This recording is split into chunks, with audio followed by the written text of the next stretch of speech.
Imagine stepping into a living painting where every turn explodes with color, and more than a century of history blooms around you. This is the Butchart Gardens near Victoria, British Columbia, and it is one of the most famous gardens in the world. But getting here is half the adventure, and today I'll show you exactly how to make the trip, what to see, and some surprising fun facts you might not know. So, let's go! World famous gardens is a pretty bold statement to make, and I had a hard time believing that because it's only a few hours away from my home. So, I looked it up. Yep, it's true, and AI is telling me it's the biggest sunken garden in the world, although trying to verify that is a little harder.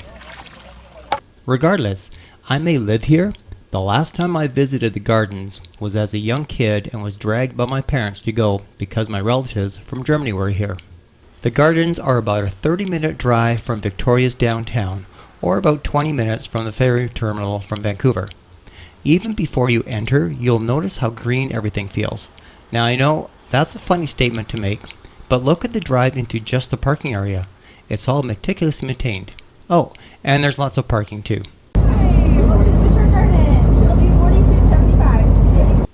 This area was once a limestone quarry. Over 100 years ago, Jenny Butchart looked at this abandoned pit and thought, let's plant something magical here. And magical it is, with over 55 acres of floral displays changing with the seasons. More than 1 million bedding plants are used each year. First things first, these gardens aren't just a quick drive from Vancouver. They're on Vancouver Island, which means you'll need to cross the water either by air or by boat. Most visitors take a ferry from the Vancouver area to Swartz Bay on the island near Victoria. The route that I took to the island for this trip was through North Vancouver over to Nanaimo and then drove down to Victoria. The ferry ride is about an hour and a half plus wait time, and trust me, it's beautiful. You'll sail through the Gulf Islands and you might spot seals, porpoises, and even whales. Victoria does have an international airport, but if you really want to make it memorable, take a seaplane from Vancouver's harbor to Victoria's harbor.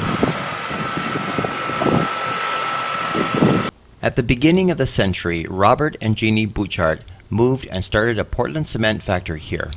Within 5 years, the limestone was exhausted, and Jenny started filling this abandoned quarry with soil and began planting and forming the Sunken Garden. The Japanese garden was done first, commissioning Azaburo Kishida from Japan for the build. Over the next few years, Jeannie added the Italian and rose gardens.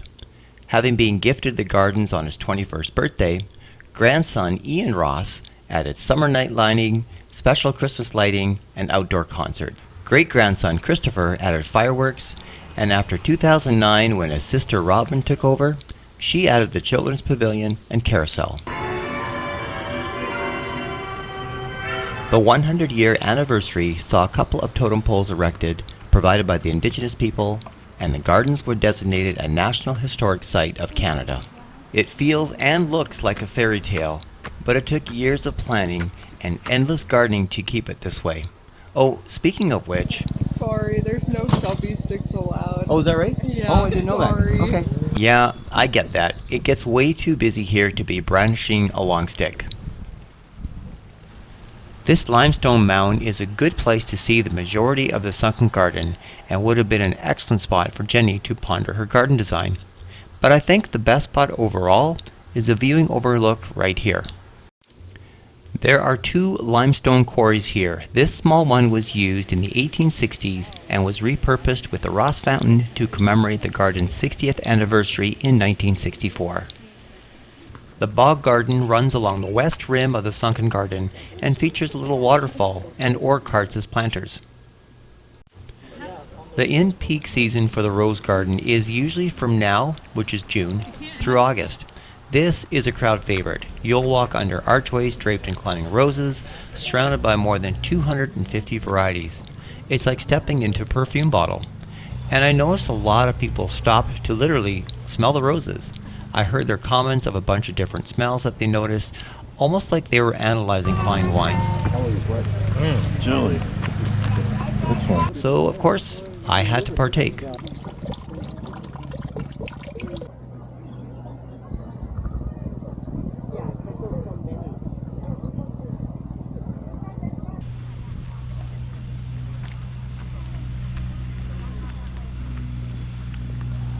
And it's busy here. It's midweek. Don't they know I'm trying to get an Instagram style video with no people in it?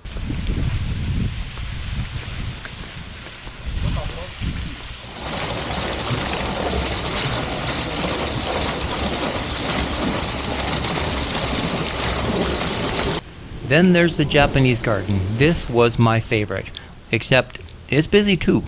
With details like water coming out of this dragon head, it's easy to see why going through the park can take a very long time. This walk down is sped up 3 times because I felt the original minute would be too much, too long for this video, and I wanted to show the entire stairway. What do you think? Should I have left the original real-time footage in? Let me know in the comments. I found this garden area to be the most detailed, and I loved every step I took. With winding streams, arched bridges, water features, and tucked away areas that are begging to be explored. This area is shaded, feels serene, almost like a completely different world within the gardens.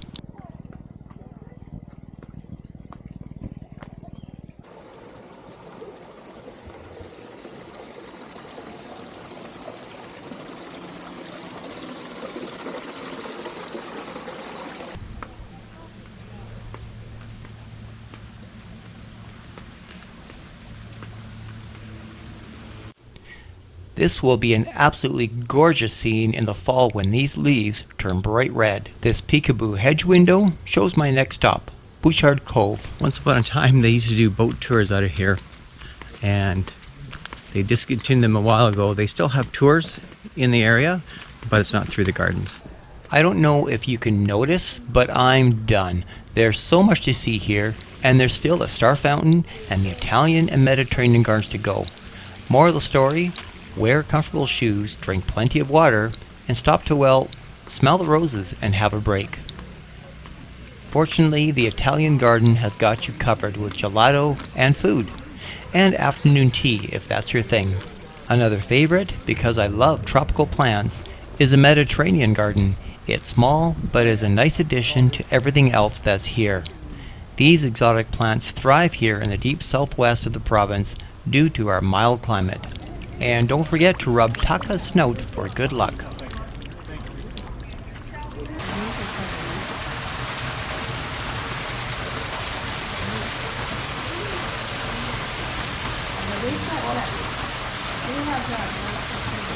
Finally, the Butchart's private garden can be viewed from outside the fence. It has never been open to the public.